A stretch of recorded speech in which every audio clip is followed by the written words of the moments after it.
Greetings, heathens and heretics, and look! Well, that doesn't work on the audio version, but Listen, Oosh, oosh, oosh. listen. Oh, what's that? nah. Is that the sound of eight footsteps in the snow?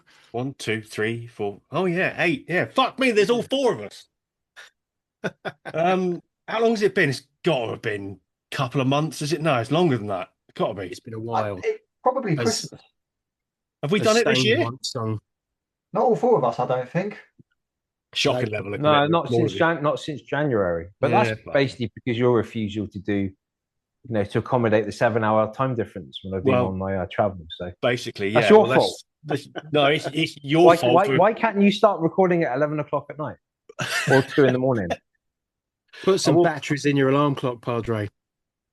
To be fair, 2 o'clock in the Mm. morning, I could do that. It's just before I get up for work, isn't it? So I could probably spare you an hour. But anyway, look, we're back now. So this week, we'll have a bit of a catch up the last 3 months, what we've been listening to, some new releases, some gigs, and some irresponsible purchases, and everything else in between. So I suppose we'll start with the Holy Man because you've been on your travels to the Far East and seeing things and meeting Yeah. people, and obviously, the cool chat with Visago, which is something a bit different. So It's a metal Michael Palin.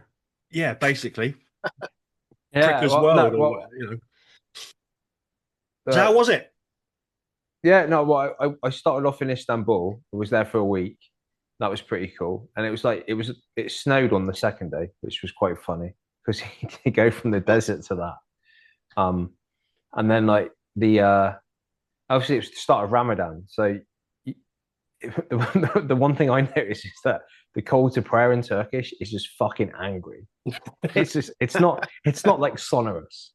It's more like kind of a nag. It's like fucking pray. Is it the equivalent of being Or sort of else. dragged by your ear? Yeah. Off to... Um, and so it's the second night I was in Istanbul, we went over to the Asian side and found a bar on. They've got the Instagram page called Dorock, Dorock, and really impressive because it's a good bar. It's big. It's not small. And then the bar is near the front, and then you go further back, and this is a huge room, and they've got a really good sound system. And they've got an artist area upstairs in like a loft, so the bands come down from the stairs, go onto the stage. And it was just a load of cover bands doing like thrash, heavy metal classics. A couple of the first band was pretty good. They had opened up with Creeping Death. They had a female guitar player in a hijab. That was pretty good. Or a buyer, sorry. So not the face cover, but the rest of it.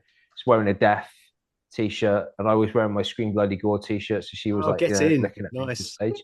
Yeah. So yeah. So they did a mix. They were playing. They played some new metal stuff. The singer was really good, and obviously guitar players were really good as well.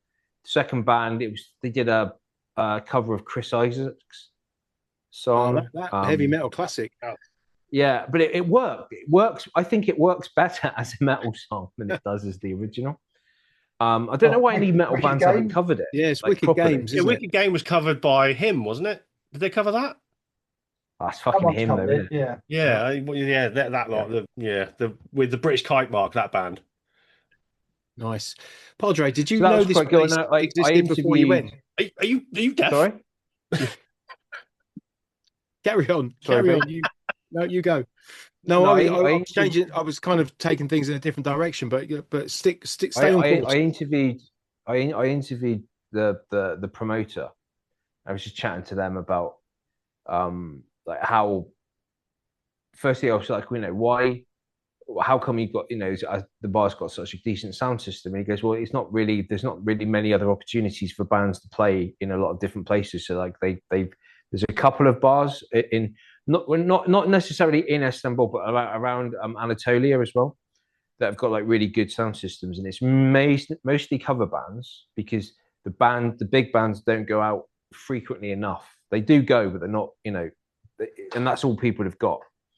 And that's one thing I noticed about chatting to people in Manila. There are a lot of cover bands, and if anyone's ever been to like Thailand or places like that, when you go into like Phuket and you go down to Bangla Road and they've got like the bars, it's all Filipino musicians playing like Crazy Train or Black Sabbath covers, and they're all really good. You know, they can play it note for note, but they do that because they hardly ever see the big bands out there, so they've got to have something to like sustain them.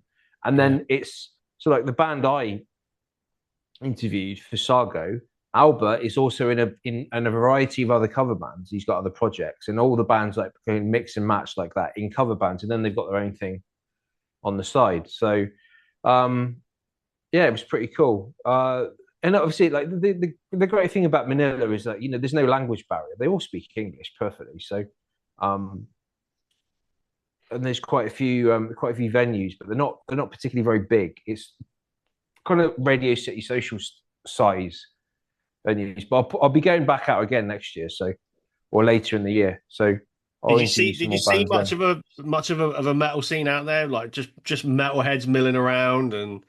We do stand Turkey, out. yeah, definitely. Yeah. Not so much in Manila, but then again, you're not really going to get people standing around in like denim and leather in Manila when it's fucking humid.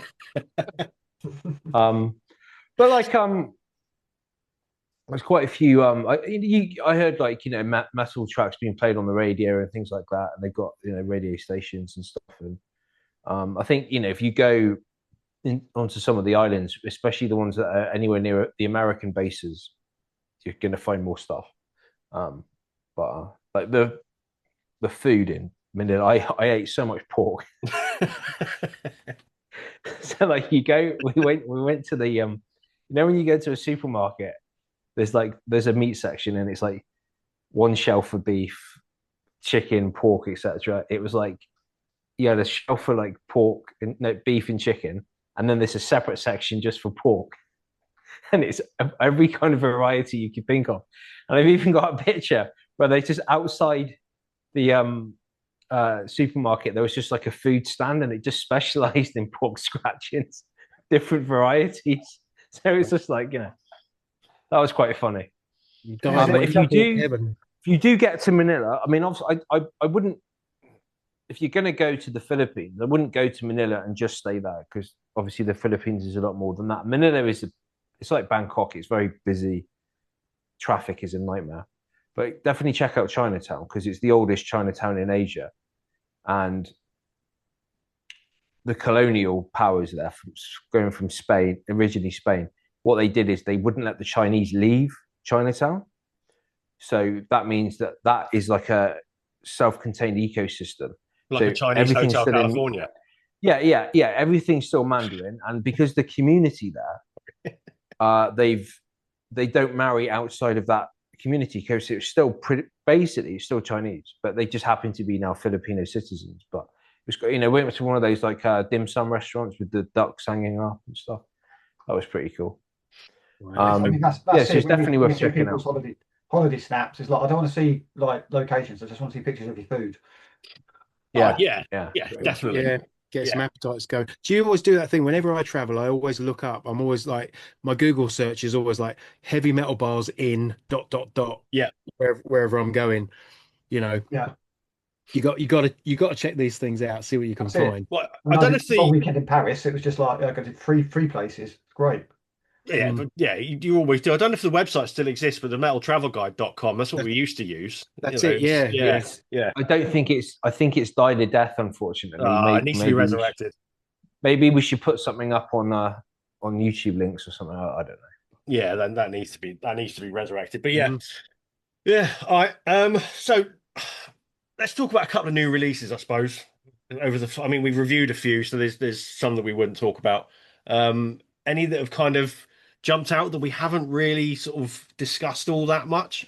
We haven't talked about the new Exodus album, which is a fairly big release, and it was an interesting one because it sort of came out of the gates and as far as I could tell, just sort of like fell flat on its face as it came out. I didn't see many like glowing reviews. I think the the consensus was pretty much like yeah, 3 out of 5, and that kind of midway scores, which I thought was interesting.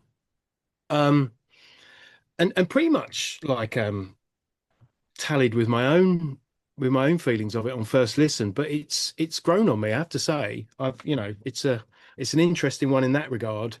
So Yeah, it definitely fell short for me. I would expect quite a lot from an Exodus album, at least to be sort of, but it just wasn't, and I just don't think they work so well with Dukes on vocals. It's just not, it just hasn't got the same bite that Zetra has. yeah, I mean, I get what you're saying.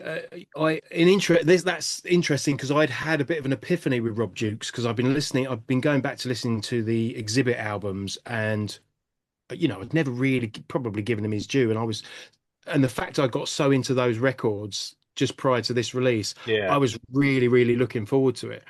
So for it to be a bit of a kind of like, oh, right, also considering it's been what, 5, 6 years since their last album as well, I guess you yeah, expect, and I really liked Persona Non Grata. I thought that was really, really cool. So, 5 years down the line, it comes out, there's a lot of enthusiasm. I'm feeling a bit excited about Rob Dukes. And yeah, it was just kind of a bit of a like, oh, okay, yeah. fair Which, enough. yeah, if it was a terrible album, you'd almost accept it more.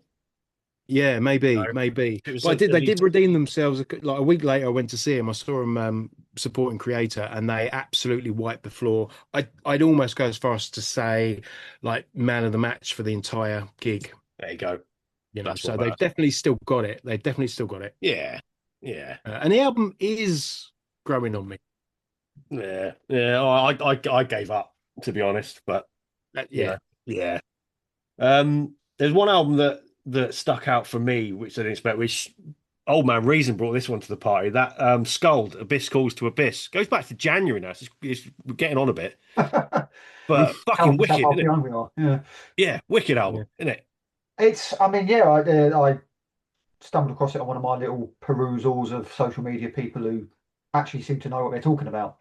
And I thought, okay, yeah, I'll give that a go. And yeah, so it's like 30 minutes of Italian metal, Swedish, old school Swedish death style, but it's got a very, there's a bit of a decent slab of New York hardcore in there. Yeah, definitely. I think, it's got that sort of shouty, sort of chanty thing going on, but it's got the death. And I think you said there's three guitarists. Three guitarists, yeah. So Three it's like a guitarists, yeah. wall of riff, isn't it? Yeah. And it's a Yeah. woman on vocals, and it's there's some tunes there, but it's Mm. riffy and it's in your face, and it's again really satisfying record. And it's like, oh, good, nice new discovery. That's what we Yeah, and like. they're the ones that stick with you as well, aren't they? The ones that come out of Yeah. nowhere. And yeah, and I think that will. It's going to stick with me for the year. Managed to find a copy on vinyl for not too much money as well. So Yeah, the good. Italians are doing well at the moment at the old metal stuff, aren't they? It's Well, true. yeah, Yeah, yeah. It's very true. yeah. So if you haven't heard that, go and check out Sculled, Skulled, Abyss Calls to Abyss. Go check it out. It's really fucking good. Yeah. Speaking of Italy, bands, there's a band worth checking out called Ancient Dome, who Ancient are a Dome. French band. Hasn't Yeah, Bean's got yeah. one of those, hasn't he? But Yeah, this is true. they've got like I was about to make the same joke. no, but it's a new album. So it came out in March. So if you like, basically if you like Testament or Coroner, definitely check this one out. Quite atmospheric in places. They kind of mix up the song structures. So some of the songs have got like really big kind of breakdown style riffs really early on in the song, and then like an acoustic bit later on or something like that. So but it's definitely worth checking out. But they've got a song called Cold September. The fucking solo is phenomenal. Definitely worth checking out. So yeah, Ancient Dome, Italian band from the north. What's the album called? Is it self-titled? It is State of Regression. There you go. Let the people know. Yeah. Nice. Another tick for the Right. Italians. I'm going to speak about this lot now because I'm obliged to, really, and that's Converge. Ah. There he goes. Yeah, Dragenza has left the chat. that's it. Love is not enough. Which it's the first album this year. They're dropping another one. Yeah, what the fuck's that all about? Somewhere. Comes in 2 parts. Yeah, man. I don't know. Celtic amps. It's I mean, it's going to probably be looked at as a double album for the year in the end anyway. I mean, depending on how long that one is. But this is barely half hour anyway. So, but I mean, this is it's quite surprising in some ways because it's actually quite a straightforward album. Probably their simplest album since I think No Heroes.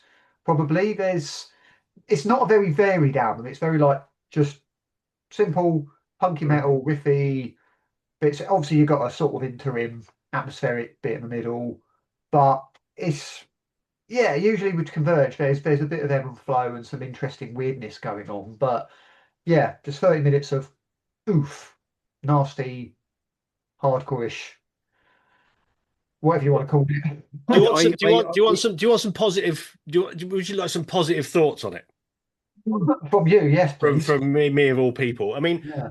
yeah, you all know my opinions on Converge. The band I've tried to like and whatnot, it's just never clicked. But you know, that clicking might just be the CD skipping. But Bean and I were in All Ages Records in Camden, weren't we? Mm. And he was playing it in there, and it was the second track in. The intro sounds like "Hail Destroyer" by Cancer Bats. Yeah, yeah. And we were both standing there going, "You know what? That sounds fucking meaty." Yeah, well, I hadn't even clocked like because this music just came on, and I'm sat there, you know, just browsing through the racks, and this tune's on, and it was actually the guy behind the counter who said, "Oh, this is Converge," and I hadn't clocked it at all, and I was just like, "Yeah." I mean, he obviously saw us kind of nodding our heads, you know. Yeah. Um, And then I So hung my head in shame. he called it out, yeah, and Tregenza shuffled out the shop. Then like blood Like Gollum, started like, coming out of Tregenza's eyes. But no, in all seriousness, like the more straightforward moments on it, like that track, it's all right. I get it, and in like on a bigger sound system and loud, it sounded pretty good. But yeah, that's all I've got for the minute. It's interesting because they've been certainly, I think, for the last 15 years, they've been a lot more sludgy and metal than they Yeah. were. Look, Jane Doe is an immortal album. One of my favourites, but it is very Marmite. I'll give you that.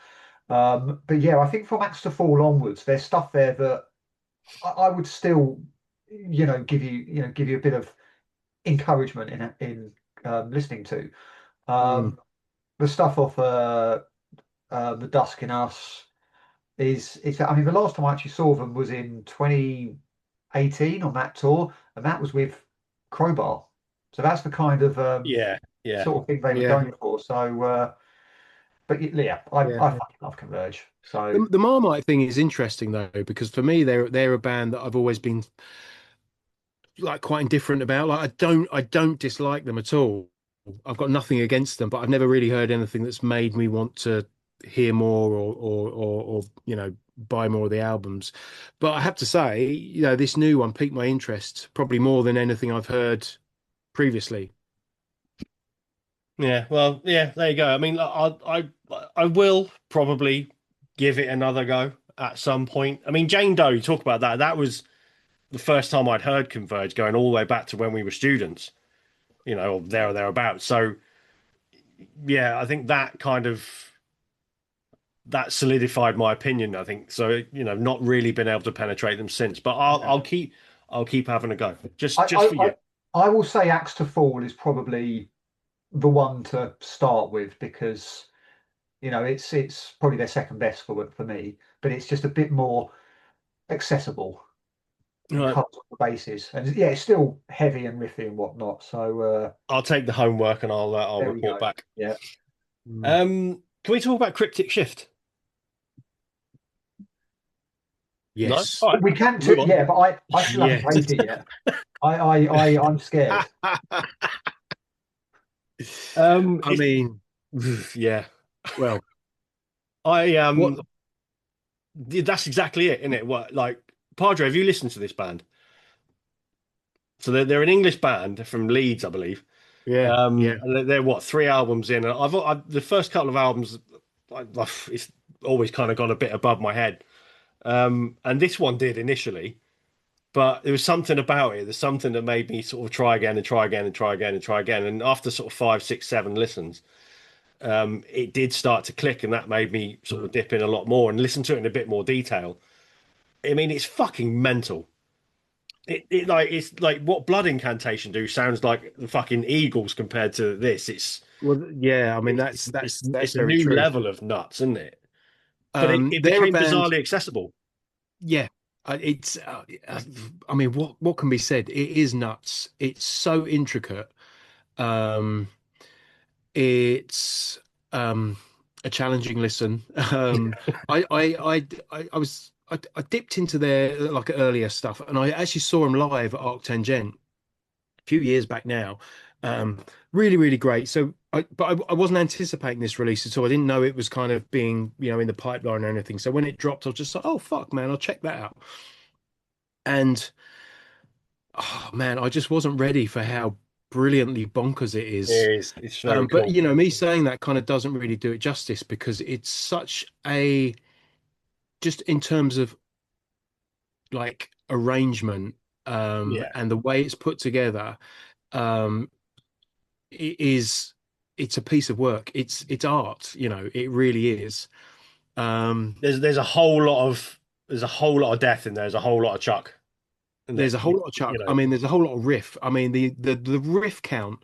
I'd love to get there like with one of those door clickers and be like, just to kind of catch every riff. It's here, there, it's everywhere. But at no point does it sound um, like jarring in an uncomfortable way. It no, takes you. And that's the skill of the arrangement. Is it doesn't like a lot of sort of complicated progressive sort of metal I find too jarring. It's almost like they chuck things in just to make you jump or make you kind of think, oh right, we're going to take it over here, and it just yeah, feels like you're being pulled yeah. around, and it's there's no thought given to musicality and just kind of flow. So the reason I call it, I sort of lean into that this is really artistic is because it is that complicated, but they've put this together in such a way that it just takes you on that journey and you go with it, and it's quite jaw-droppingly brilliant. It is a fuck magnificent piece of work. I can't deny it. I ordered the vinyl from the band, and Fantastic. I may have had a couple of drinks at the time because I, ordered it, put my address in and everything like that, and then it came up confirmation dispatched, and I look at it, and it's Oh got no! half my Oh work address no! and half my Oh home address. oh So I don't know where the fuck it is. oh! Where's it going to go? It's somewhere Well, in yeah, the. This is like 3 or 4 weeks ago, so it's somewhere in the ether. Fuck you've knows sent what. it into the vortex, which is It probably where it belongs because that's it is like the soundtrack to the vortex, really. like yeah, Soundtrack I to some dropped the band a parallel message universe. and I said, look, it'll come back to you at some point, but Yeah.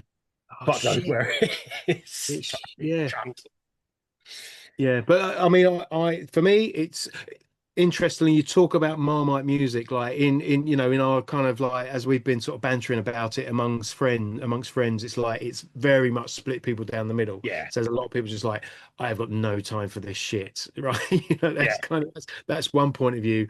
Um, and then Tregenza and myself certainly are on the other side of the fence where it's just it just drew me in, man. It pulled me in, and I'm there for it. yeah, yeah. It's bizarre because it isn't normally the sort of thing that I would go for. It's certainly not the sort of thing I would persevere with. It's either going to click or it's not. Yeah. I'll, So I'll, yeah, I'll listen. I'll listen to it, but if it's anything like Blood Incantation, you it's might not not. get the result. It's not. You might not It, get the Completely result different. that you it's you not. I think the wish. blood incantation comparison exists because it's not straightforward, Not So it yeah. It's does not conventional death metal. it goes places, and it's not a conventional listen, certainly. What I will say is I think the album opens with its most challenging tracks. Yeah, Like they haven't made it easy. It's not like they've started off in a fairly accessible sort of traditional way, and then as the album progresses, it goes into madness. They've just put the most nonsense right up front. the So you're second like, track is 29 minutes, I think.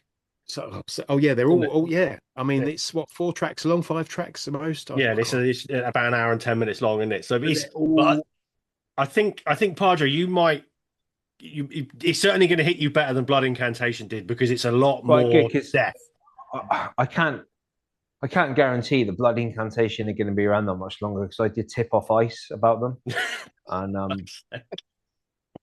I don't get why. let's just hope their documents are in order. That's what I'm saying. If their Don't fighting provide. system is as badly organized as their songs, then we won't be hearing from them again. Oh, no, somebody mute him. Fucking hell. Yeah, I mean, look, I can't endorse that message, but I tell you what, then let's change tact and talk about Wolf Bastard because that's a lot more, oh man, straight up ass What you mean, kicking fucking a band that's actually enjoyable?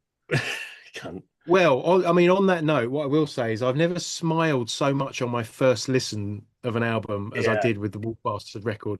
It's just these little snatches of lyrics about going out for creamy pints and stuff like that, and just it's fun.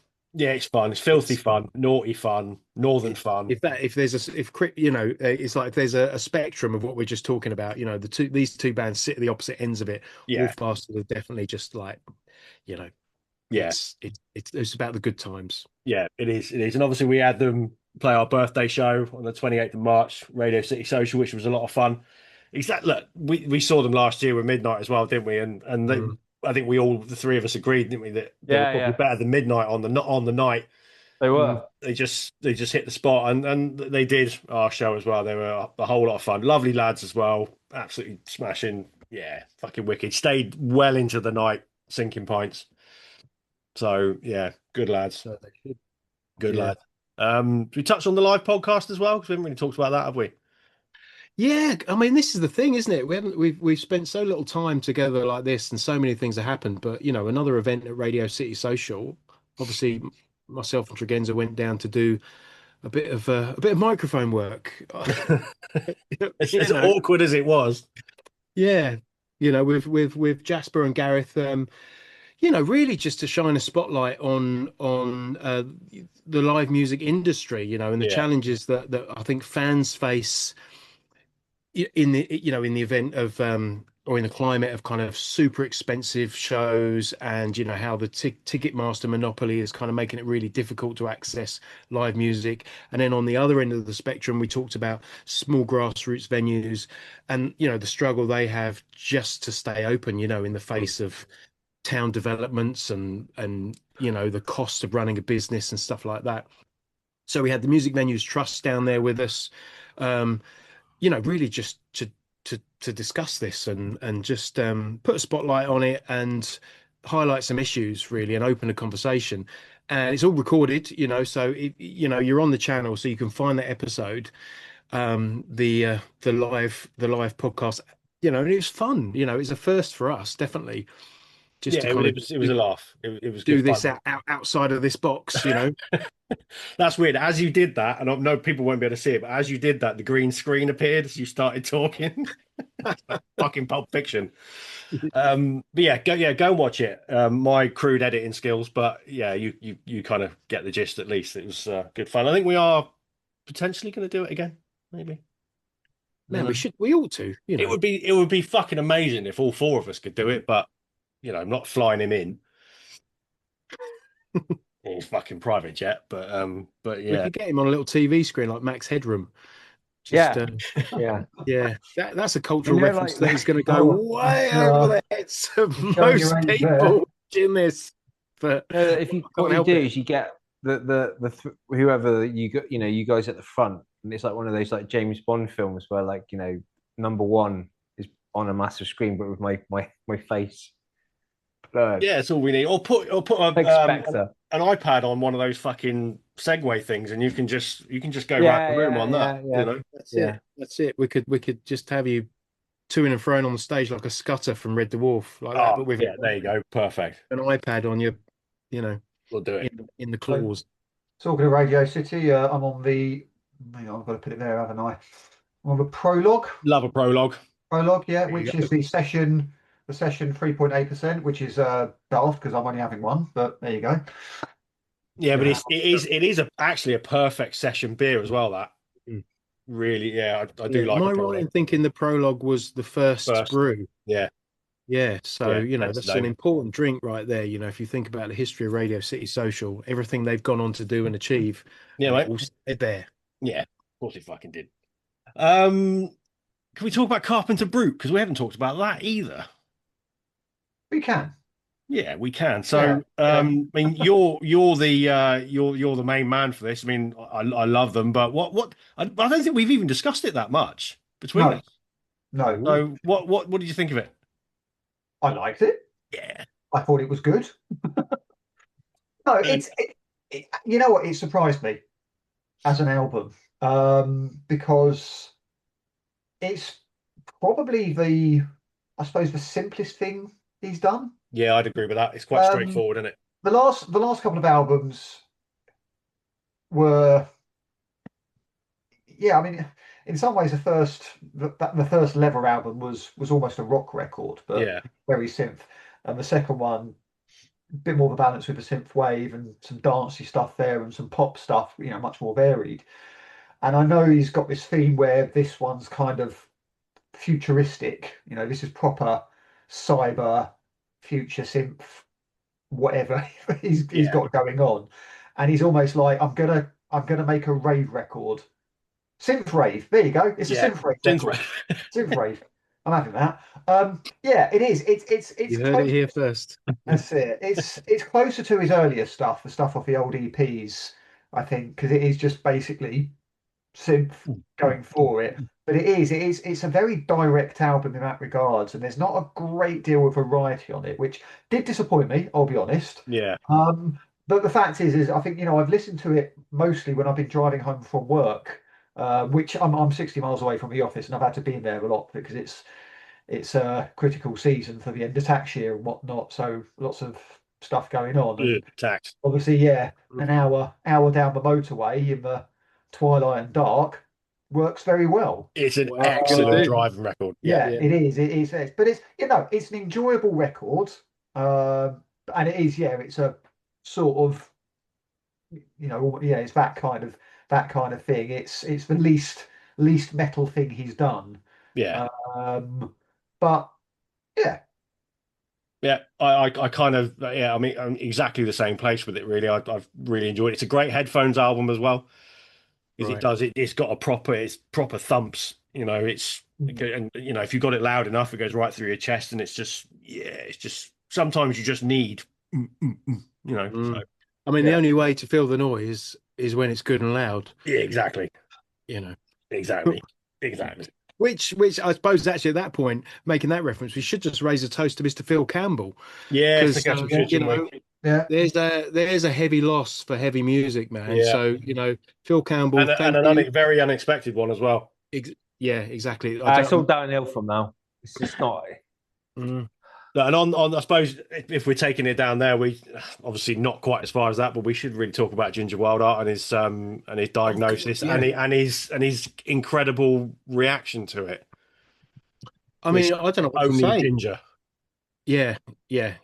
I think so obviously, for those that aren't aware, Ginger Wildheart was diagnosed with essentially terminal cancer, Mm. of of the blood cells. So I think he has, what, 2 years is his kind of estimation, Yeah, whether he sees that out, or or if it's longer than that, hopefully we'll see. But his response to it, just to say, I'm not going to accept any treatment. I've lived the life of 10 men, and I'm gonna go with dignity. Is, on one hand, it's like, there's a part of me, it's just like, you fool, man. What are you doing? But you can't deny him his wishes, and I think no, that's it. But I kind of wanted to touch on it, just to expand on that, because one, I think, you take stock and acknowledge that, I mean, Ginger Wildheart is a riff monster. If this podcast exists to celebrate the riff, I can't think of someone that's written as many potent riffs as that man. I think Wild Hearts as a band are underrated, in the sense that I think they get sold as a bit of a rock and roll, yeah, Jack Daniels and kind of Brit like a rock, all it. Yeah, yeah, sort yeah, of thing. But I'm telling you, dig into their material and his solo stuff and everything else he's done, which is so varied. That man has made such a contribution to heavy music that it will be a heavy loss. yeah. Well, And I saw them I still find this it weekend. funny. I still find it funny that I had a very, very long conversation with Ginger in 2001 at a bar in Cardiff. I had no idea who he was. But I think he liked it. that I wasn't like, because he was like, I said, what do you do? Because I'm in a band called the Wild Hearts. Yeah. I was like, oh, that's cool. And then Fantastic. just basically spent about 2 hours drinking rum and cokes and talking to him about 80s I thrash. think he will just chat the hind legs off a donkey. Well, this, He's a Yeah, talker. He yeah, has his but own yeah, podcast. and I think we had a joint, and and then I got back and I was like, oh, I met this guy called Ginger from the band called Yeah. the Wild Arts, and my mate was like, what the fuck? He was like, what do you friend mean? He's like, he's one of my heroes. I was like, well, he's a really nice guy. He's just like, he goes, name one song. I was like, I don't fucking know. I said, are they big? Man, a Well, this friend is of mine it. has a similar story where he was at a bar and he was stood there, and Ginger was kind of close by, and he looked at him, and he was standing there with someone else, and Ginger said to him, "You two, like you're the most beautiful couple in this room." Like that, and and my mate nodded at him. He was like, "Yeah, this is my sister." And when he was standing there having a beer with his sister, and Ginger's come up to him and goes, "You two, you're a gorgeous couple, absolutely beautiful." It's like, yeah, don't like, Yeah. let's not. What was he on at the time? Yeah. Yeah, I mean, thing is, he is a nice guy. I mean, I had my own sort of run-in with him when I was 18, at the Water Rats. And this was at a free gig by the Backyard Babies. Oh, nice. I'd ended up on their mailing list, and so I got an invite to a special secret show at the back of Water Rats, supported by the Yo-Yos. Funnily enough, Oh yeah. and I sort of I went on my own and gave my spare ticket to someone else who wanted it basically randomly. Man. But it was like just everyone there was just milling about the sort of pub bit at the front, and I was just kind of by myself with a beer and just wandering. I was like, oh, it's Ginger Wildheart. I was like, yeah, man, how you doing? You And I can't had miss him. a conversation with him, and he was just, I mean, couldn't remember what we talked about, but the gist I got is he was happy to talk to someone. He was a lovely man about it. And then shortly after that, I had a 10-minute chat with Ray Zell and his missus. Oh, Oh, wow. Pandora So, Pandora, Rockside. yeah. Yeah. proper ligging that night. That's Man, that. Yeah, that's like Kerrang fucking golden days, all that, isn't it? It's Yeah. So just and just in a similar vein, so I saw the Wild Hearts this weekend just past. They played at Signature Brew in London, which is a great little venue. I've never been there, but a really cool little spot. It kind of has it's sort of half open air, and you sit there. The band play down on the stage. You've got the beer kegs kind of towering above you and all that stuff. But Wild Hearts were fucking incredible. To see someone who's just been diagnosed with a terminal illness take the stage and play with that much vitality took my breath away. I was just it's incredible to see. Didn't labor the point, didn't even mention. He made a brief reference to it when it was kind of like there was a sort of like see you down the road sort of cheers, which was a bit of a heartbreaker because you knew what he meant by it. But then on that point about, being down to earth, after the gig, the whole band are just there, like loading up their own gear, putting everything into the van, um, ready to take themselves off to the next gig. that's But why he's playing it the way he's playing it, isn't it? yeah, and the mention of Ray Zell, there was a bit of celebrity spotting as well. Frank Turner was in the audience. I saw him chatting to Chris McCormack as well from Three Colours Oh, Red. So there's someone I haven't seen nor heard of for many years, but they were both there oh just to kind of, well. I take it mean, all in and pay their respects. Yeah, Credenza knows love that. knows how I feel about Three Colours Red. So Three Colors Red were an important band to me. Weirdly, I mean, the first time I was ever in the same space as my wife was a Three Colors Red gig, which would have been what 6 or 7 years before we even met. So Wow. that's a mad one for a start. And I remember Padre, we remember Reading. They did their final two shows, didn't they? Reading and Leeds, and that was a fucking You great were set. there. You were at that. You were talking about the gig at the Pen Mare, Penn yeah? Mayor, yeah. Rob was Yeah, there right. as So well. Rob was there. Yeah. Rob was there, but you didn't know each other then. No. And then I remember going. So I wasn't there. So I was at a mate's birthday party, and Rob's future wife was like, "Where is he? I thought he was going to come. I was going to talk to him tonight." I said, "He's at a gig. Like he's at Three Colours Red." Yeah, right, that memories, great memories. So yeah, I think a raise a glass to Ginger really to Yeah. yeah, for the same reason. Just Absolutely. One of my favorites. One of my favorites of all time. doing the way you'd expect. That's probably about it for new releases. There's been loads of other stuff. You get like the Surprise Neurosis album and all that kind of thing, but everyone's talking about that, so we'll move on. No, you Well, got what? no. One more. No, there's a couple more. Come on. One more. Right, okay, Intoxicated, Florida death metal band. Right. If you like spiritual healing and you like by death or you like Obituary, go and listen to this band. Fucking mid-tempo grooves. The fucking drumming is insane. Check it out. It's called The Dome. The album's What The is it Dome. with you Came and out last Domes month. tonight? I don't That's a know. very good point. You know, What's under and that then bandana? one more. Again, speaking of Exodus, okay, if you like Exodus, if Yeah. you like Municipal Waste, there's a band called Game Over. The album's called Burst Into the Quiet. Oh, well, Really good, fast, melodic. It's all thrash, because obviously it's me. That's definitely a thrash album. Yeah. I've been trolling. I've been trolling the depths of the underground Reddit, all that kind of stuff, looking for these bands. I'm telling you, that Intoxicated album and that Ancient Dome album, they're going in my albums of the year. They're fucking. I haven't heard either of these.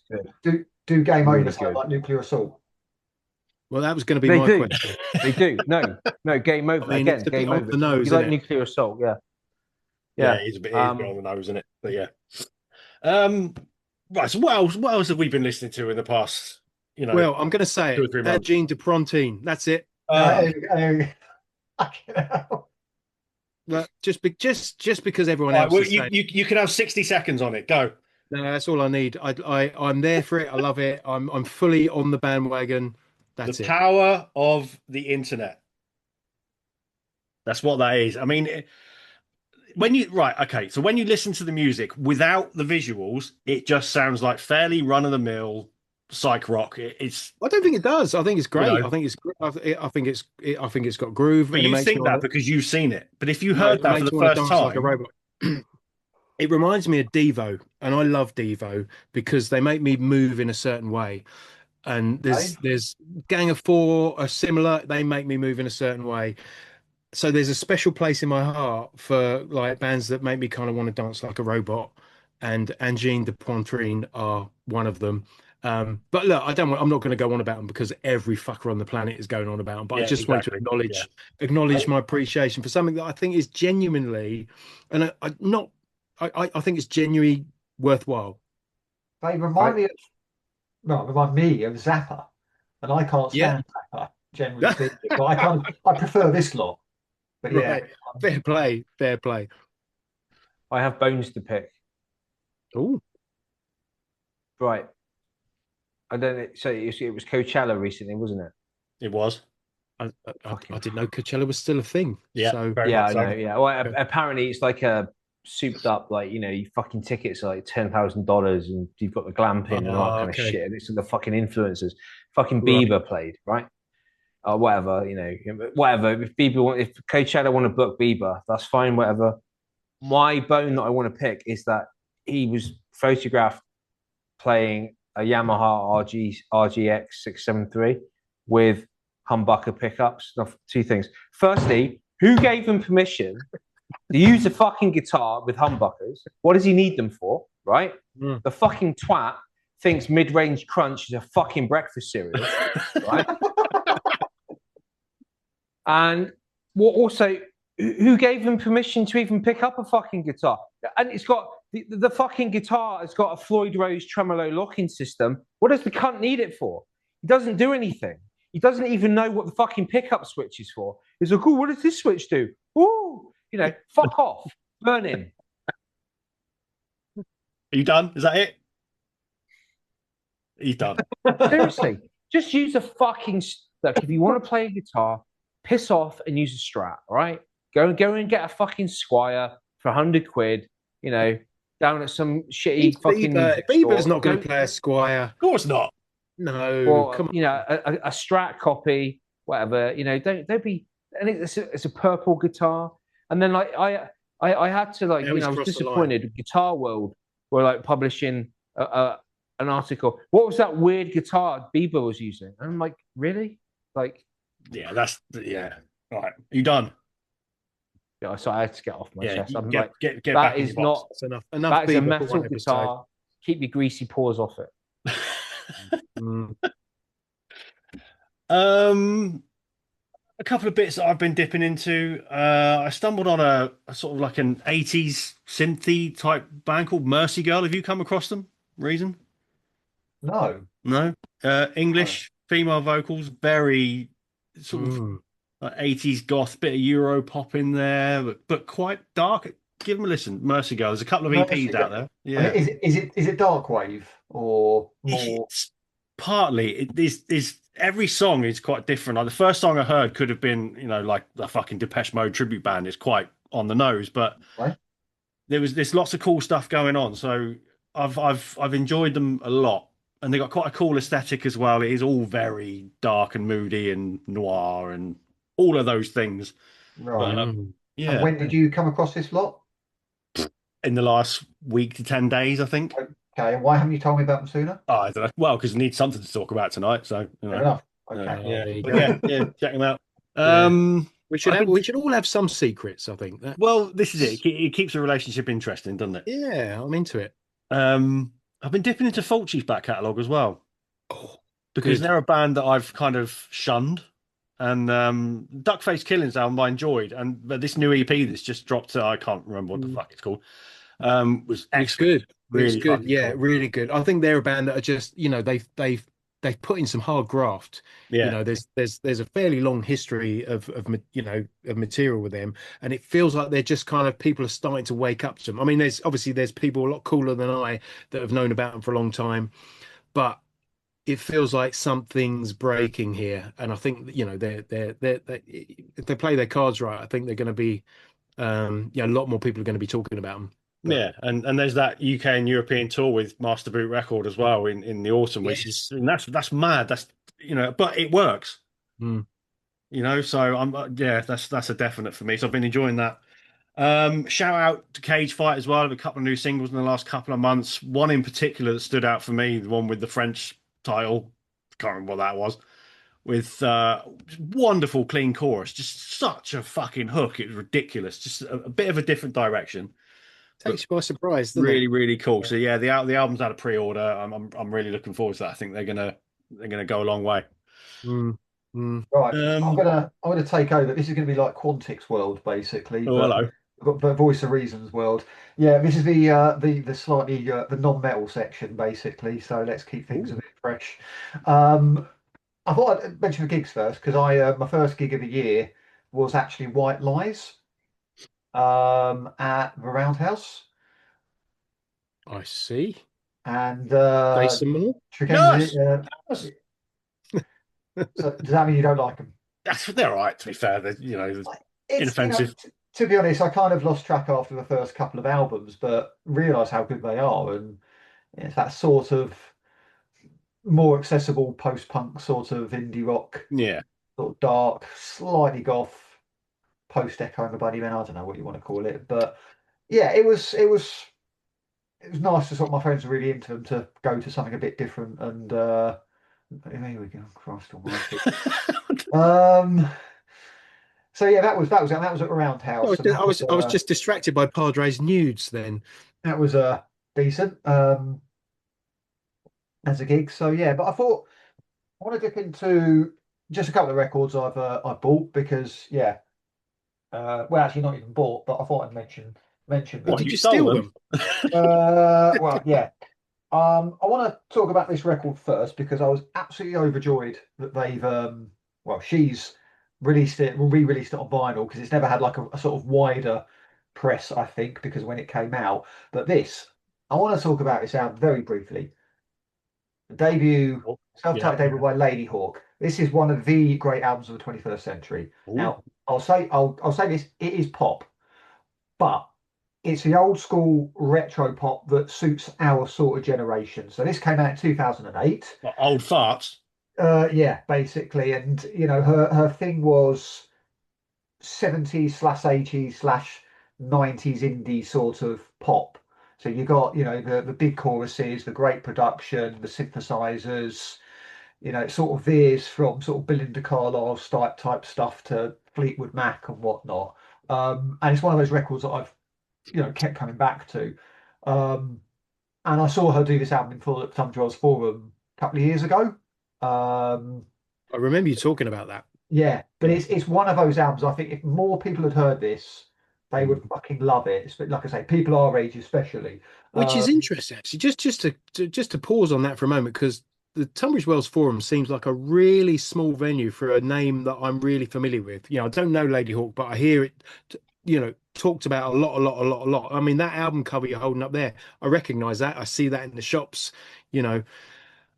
So just to say Tunbridge Wells Forum, I'm like, hang on, surely that's a Brixton Academy kind of arrangement. Yeah, she You never. think, I think because of well, basically she was good, so she never became popular. that's my problem. It is I thought is the reality. I think it's. I mean, when she released it, she got the video airplay on MTV or whatever, but it wasn't trendy. It wasn't modern. It wasn't like all the like MD83 or whatever they're called and Right. MGMT and all that kind of stuff. And some of the stuff I liked, that's that kind of almost dragged me away from metal, but they were new and fresh and trendy and marketable, and I think she wasn't. And Right. so she's kind of coasted on a sort of fan base, sort of pushed into sort of more indie rock territory. 4 albums in, I think maybe 5, but certainly that. And she's never obviously got big. Um, Mm. so yeah, disappointing, but I will always fucking treasure this record. So yeah, I did want to mention that. Um, I wanted to actually just sort of talk about this. Actually, fun enough, might be an obvious one, but I had a bit of bad news this year, so not unexpected though. So I was feeling a bit melancholic, but not like miserable by any means, kind of thing. But I had a bit of a craving for this lot all of a sudden. Well, hello. Ooh. And this is my favourite album by REM. Now, I want to talk about it because they're a band to sort of dip into every now and again. And I think a lot of their catalogue I'm still not too familiar with, but certainly Mm. peak REM and the very early stuff, absolutely. But they split up over 10 years ago, and Yeah. they haven't got back together. They're not going to get back together. They said it's not happening. We're done. We're not Rush. So it feels like this is a band that sort of could go completely off radar. And whilst obviously you're going to have fans that are older and have kids, they're not going to have the opportunity to take them to see them like a lot of bands are like, oh, we're going to, go and see this band finally. And I kind of fear that they're going to end up sort of not forgotten, but they're going to become a bit of a niche band in terms of retro stuff. And it's a shame because they were an absolutely fantastic band. So many great songs, Give them that. so much Yeah. good stuff. They did the earlier sort of that early new wavy indie rock stuff, similar to the Smiths. They were like an American version of the Smiths, but not as fucking miserable, quite frankly. Don't mention that band again. Yeah, and Fair enough. then they got Scott Litt to produce Document in '87, and obviously those 6-7 years after were just completely imperious. Mm. Obviously they went a bit grunge as well, which I liked Monster. I know people sort of have their opinions, but I think it I worked. had Monster on That's- CD. I was Yeah. going to say I saw REM on the Monster tour, Oh, so yeah. yeah, definitely involved for that era. And I have to acknowledge and give a shout out to our Belgian correspondent Nige, who I think the first time I met Nige, we ended up at the bar and he was just kind of talking about his love for REM, in that sense of not a band that you might expect him to be a fan of, but good songwriting is good songwriting. Yeah. This is it. Yeah. And the thing is that they're authentic. I know they're one of those bands that were so big you might sort of think, oh, they're a bit, but no, they were fucking magnificent. They Mm. really, I'm really annoyed I never got around to see them live. Well, But I mean, you made that point about pop music kind of there's that era of pop music in the 80s where it's rooted in songwriting. So there is this kind of era, through the 80s into the early 90s where commercial music still relied on hooks and melodies and good writing.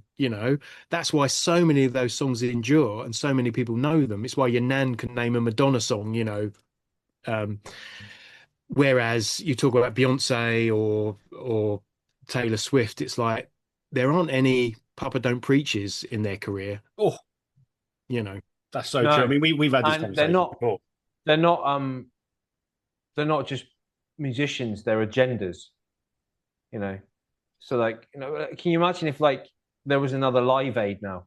or no, Band-Aid. And it's all like a load of people going around going, what's this? It's a recording studio. What's that? It's a fucking instrument.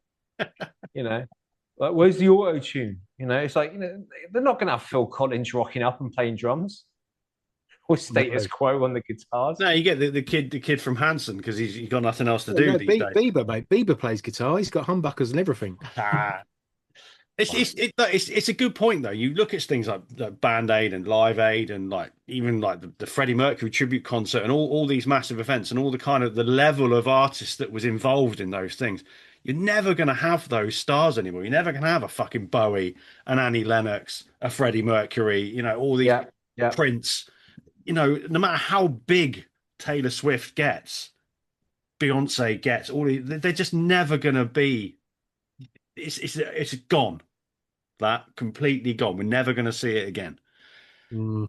Or is that just being cynical because that's what we remember from our childhood? I don't know. I think that's a much wider conversation. I mean, funnily enough, a point I made to a colleague the other day, it comes back to this, the recycling of music over the last 20 years. And yes, there's been a lot of great stuff across the board, lots of great songs.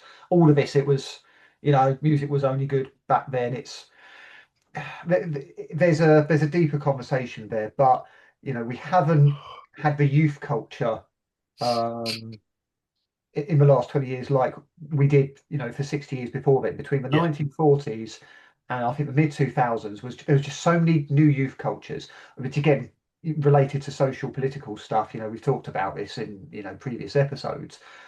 From the mid noughties onwards, that stopped. Yeah. And that's partially, and I think that's because of the internet and regurgitation of old stuff, quite frankly. You don't have your Skins and your Rastas and your Punks and your Teddy Boys and all that. The closest you've got in recent years are your Swifties and your K-pop stands. And they're based around very specific music things. They're not youth culture, so to speak. It's completely disposable. That's a very big, that's a wide conversation. I don't want to get into that quite now because I've got a lot of opinions about it. But in some ways, I also feel sorry for the kids because they haven't got anything that's theirs, I think, in the same way we did. So yes, it's great.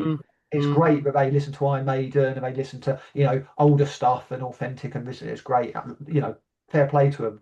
But it's a shame because they should have something that's theirs, something that's that we can say, that's weird. We don't want that.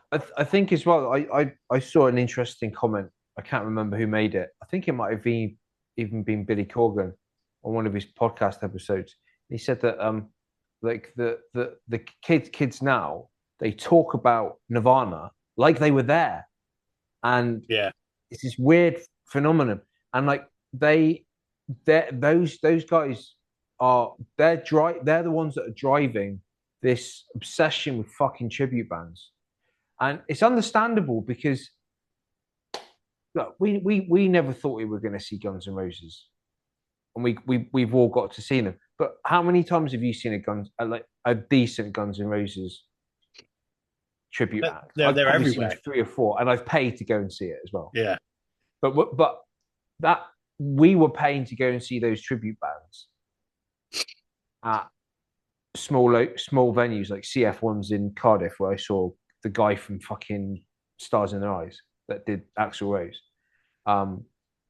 We weren't going to the O2 Academy and paying 40 quid, 50 quid a ticket, whatever it is, to see a professional Nirvana tribute act or whatever it was. So so I understand them wanting to go and see, because they're never going to go and get to see the real thing, and they're never going to know what it was like turning on the news and seeing Kurt Cobain had died and all this kind of stuff, or they miss grunge or whatever. It's like us, like not to be hypocritical. When I talk about Clash of the Titans, I wasn't there, so I'm guilty of it too. But we managed to catch those bands. Yeah, these guys did, and I kind of feel sorry for them in a way. So I think Anthony Reason makes a good point. That they don't have their own thing. It's an interesting You're going to reach back. You're going to reach back and try and hitch your wagon to something. It is an interesting conversation. I think we'll have it again. We'll come back to it and thrash it out because going back over the years, you're right. The pop culture thing is just huge, isn't it? It's massive. Like even I was watching for the millionth time Back to the Future the other day, and the parts when they go back to the 50s and all the kids in the diner and all that kind of thing, Yeah. and the rock and roll going on, and just this stuff that's exploding. It's Like, what would mad. that And you're look right. like now if you made a film that was, Yeah. retrospectively set in our time? How Yeah. would you define it? It'd just be kids on a corner fucking staring at a phone. Right. Or nicking stuff from Waitrose. Fucking cutting you up, bruv. Well, there's been a couple of films like that. There's actually a good one on Prime at the moment called Totally Killer, where a teenage girl from now goes back to the 80s. Right. There's a link with the killer now and back then. So of course, fish out of water stuff. Modern teenage girl stuck in the 80s. So of course, there's a lot of obvious stuff that you can tell is going to happen. But It's what's actually this quite called? a good script. Totally Killer. And it's out now. Yeah, it's on Prime. It's very enjoyable, actually. It's sort of horror comedy in that regards. But yeah, it works. There's also one that was on Netflix, which I'm sure there's a similar script going around, and it's not quite as good, actually, I think. But yeah, Totally Killer is enjoyable. Sorry, I have to digress on a bit of a tangent now. I saw this the other day. I only saw like a clip of it, but it brought back some memories. Do you remember it was like 98, 99, Channel 4, and there was it was Paul Bettany, and it was it was like a 4-part TV show. It was murder. It was pretty fucking dark, Killing That, where it's a computer game, but a woman actually gets fucking killed.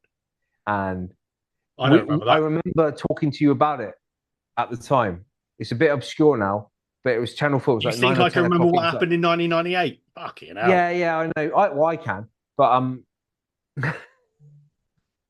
it's just like check it out. It's like the early days of dial-up internet, and this guy's playing an online game, and it actually ends up with a real person being murdered, and the police investigate, and it's pretty sick. Actually. That got bleak fucking quick. Dark as fuck. Yeah. Thank you, Colourful. One more thing I did find for cheap, and that's this. So yeah. Oh my god. Was that Miami Vice? Miami Vice. Talking about going back in time to the 80s. Bloody hell, man. Yeah. Couldn't resist. Phil Collins was in Miami Vice. The amount of people that was in that's ridiculous. There's actually a video on YouTube. If you like Miami Vice, who was in it? The list is just Miles Davis was in it. He played quite a few. Yeah. Gene Simmons was in by here. Gene Simmons was Miami Vice. Yeah.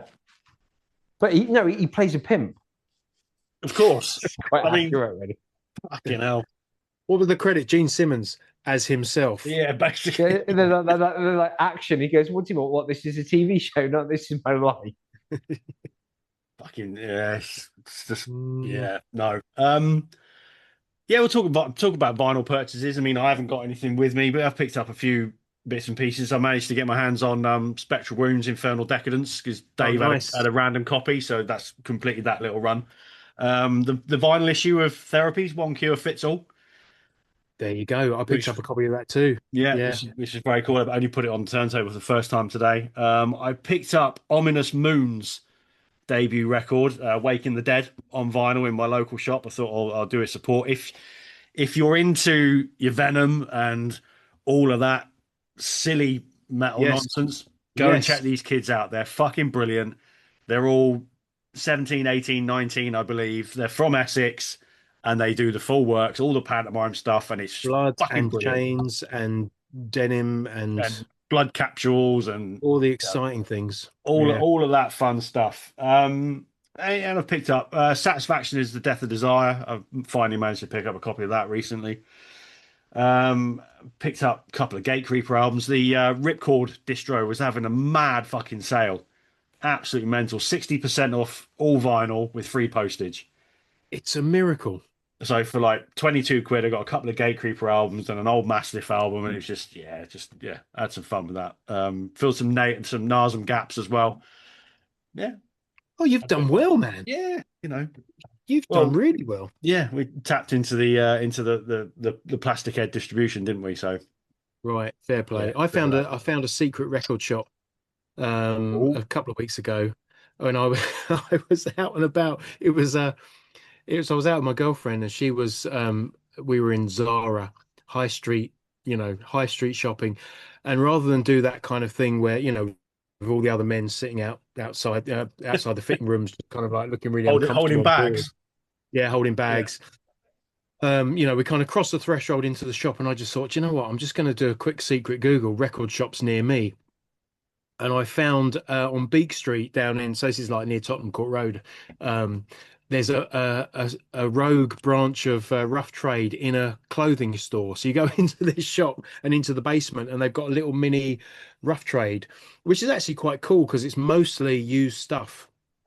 So I was just like, you try things on, dear. I'm just Dear. yeah.